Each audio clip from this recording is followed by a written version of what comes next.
The original officer feels the weight of the situation pressing down on him. His mind is racing. He wasn't expecting this. His training taught him to stay in control, but right now, control is slipping through his fingers. He glances at the woman standing in front of him, calm, collected, and clearly unshaken. His gut tells him he's made a mistake, but the presence of his backup complicates things.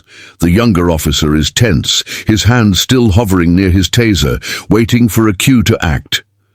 The air is thick with unspoken tension. The original officer reaches for his radio, his voice coming out tighter than he intended. "Dispatch, I need a confirmation on an FBI badge number." He rattles off the digits from the woman's credentials, his heart pounding as he waits for a response. Every second feels stretched. The woman doesn't move. She doesn't need to. She already knows what's coming. A crackle through the radio breaks the silence. "Confirmed. That's Special Agent Michelle Carter, FBI." The words hit like a punch to the gut. The younger officer's posture stiffens. The original officer feels his breath catch, his grip tightening on his belt. For the first time, real uncertainty flashes across his face. The power dynamic has shifted in an instant. He's no longer the one holding authority here. The woman doesn't say anything at first. She simply watches him, letting the truth sink in. The younger officer's fingers twitch near his taser before he quickly drops his hand, taking an uneasy step back. The original officer swallows hard. "Ma'am, He stops himself, unsure how to continue. Apologies don't feel like enough. Agent Carter tilts her head slightly, her expression unreadable. "You should have asked questions first," she says, her voice calm but cutting. "Not assumed the worst." The younger officer shifts awkwardly, avoiding eye contact. The original officer lets out a slow breath, the full weight of his misjudgment settling over him. This moment will haunt him, not just because of what happened, but because he knows it could have gone much worse. Lisa sat across from Margaret, watching her carefully as she sipped the tea with shaky hands. The elderly woman's face was lined with age, but it was the confusion in her eyes that made Lisa's heart ache. She knew she had to tread gently, not wanting to overwhelm her. "Do you remember where you were before you came here?" Lisa asked, keeping her tone light and reassuring. Margaret furrowed her brows, trying to grasp at the fading memories in her mind. I was walking. I remember that much.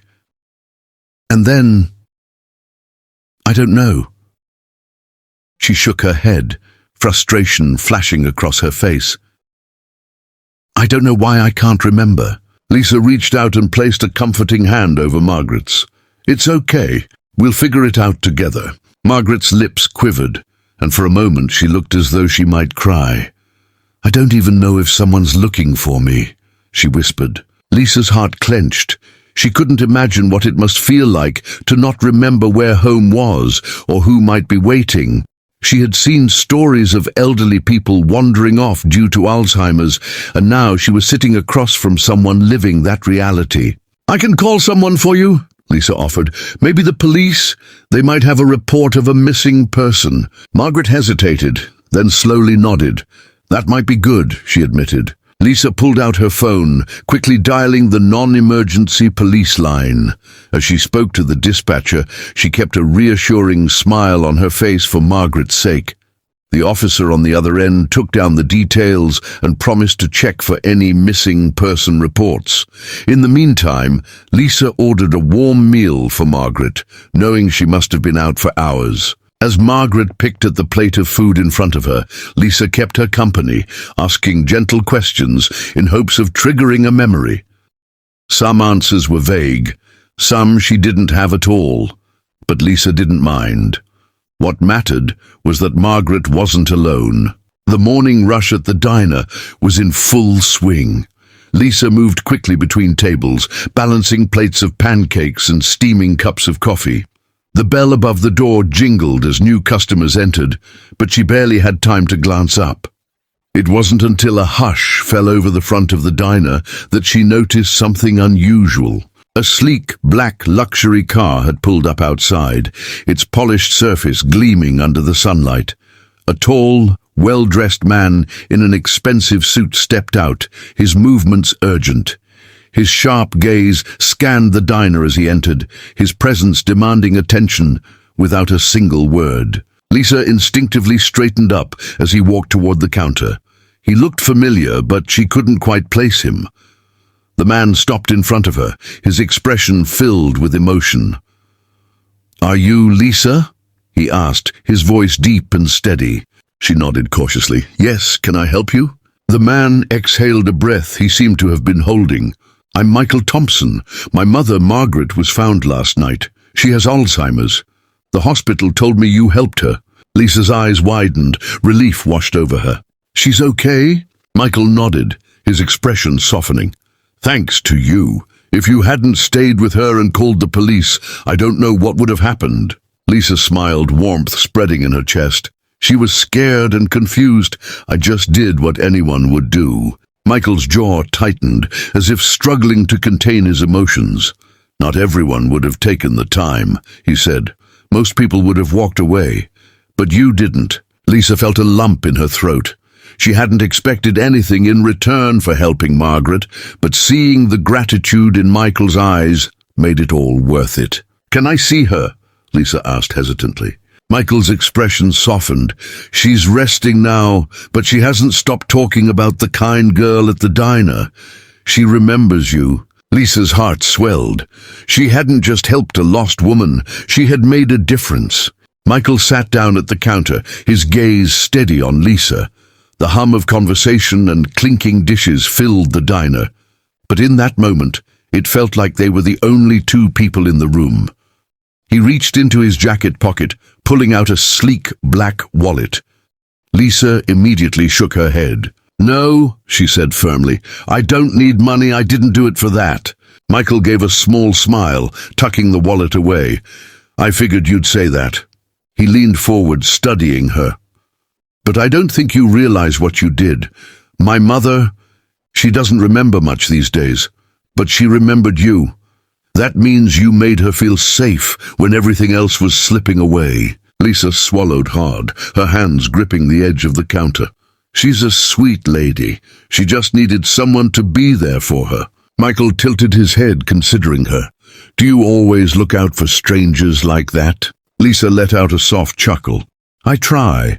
I know what it's like to feel lost." She glanced around the diner, her second home for years. "I've worked here a long time, always dreamed of opening my own place one day, but dreams don't pay the bills." Michael sat back, his expression unreadable. "So that's your dream, your own restaurant?" Lisa hesitated, suddenly feeling vulnerable. "Yeah," she admitted, "but it's just a dream." Michael was quiet for a moment. Then he reached into his pocket again, but this time he didn't pull out money. Instead, he slid a business card across the counter. "I don't believe dreams should just stay dreams," he said. "Call me tomorrow." Lisa glanced down at the card, her brows furrowing. It had his name, a company logo, and an office number. She looked back at him, confused. "What is this?" Michael smiled. "A chance." Lisa stood outside the small brick building, her hands trembling slightly as she held the keys in her palm. The golden lettering on the glass door reflected the morning sunlight, spelling out a name she never thought she'd see. Her own. She swallowed hard, barely able to process what had happened in the past few days. After Michael had given her his card, she hesitated to call, afraid it was too good to be true. But something in his eyes had told her he was serious. When she finally worked up the courage to dial his number, he had only one question for her. If you had the chance to own your own restaurant, what would you do with it? Lisa had poured her heart out over that call, sharing her ideas, her passion for food, and her belief that a good meal could bring people together. She had never expected what came next. Michael had already done his research. He knew about a small restaurant space for sale just a few blocks from where she worked, and without hesitation, he bought it. Not as a handout, but as an investment in her. Now, standing in front of the restaurant, Lisa felt overwhelmed. The thought of stepping inside, of seeing something that was hers, felt like a dream she was afraid to wake up from. A familiar voice broke through her thoughts. "Well, are you just going to stand there, or are you going to open the door?" Lisa turned to see Michael standing behind her, a smile tugging at his lips. Beside him was Margaret, bundled up in a soft coat, her eyes bright, despite the confusion that still lingered in them. Lisa laughed, wiping at her eyes. "I can't believe this," she whispered. Michael's voice was warm. "Believe it." Taking a deep breath, Lisa slid the key into the lock and turned it. The door swung open, revealing a space full of potential, waiting for her to bring it to life. Margaret reached for her hand and gave it a gentle squeeze. "You were kind to me when I was lost," she said softly. "Now you've found where you're meant to be." Lisa smiled, stepping inside, knowing that everything had changed forever.